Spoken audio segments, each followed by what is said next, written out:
C'est sur ces bancs que, depuis des générations, les députés ferraillent et décident de l'avenir de la France.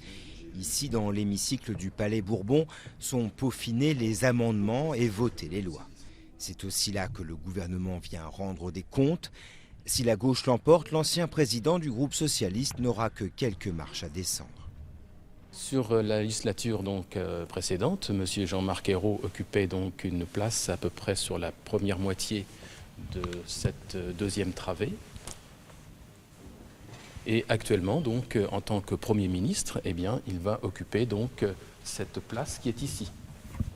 Ça, c'est la place attribuée donc au Premier ministre.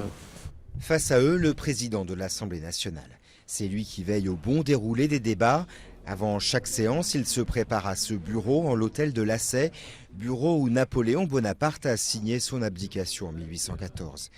La suite de la journée est réglée comme du papier à musique. Le président, donc, avant 15 heures, donc, se tient dans son cabinet du départ. Les huissiers de séance vont venir donc, à sa rencontre. On ouvre les portes du salon. Et donc, au top, eh bien, le président va commencer son protocole d'ouverture pour se rendre dans la galerie des fêtes qui va le mener donc, jusqu'à l'hémicycle.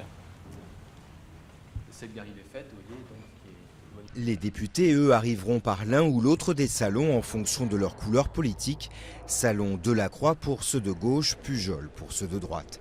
Pour échanger avec des députés de l'autre bord, ils disposent de la salle des conférences, là où ils trouveront aussi leur courrier.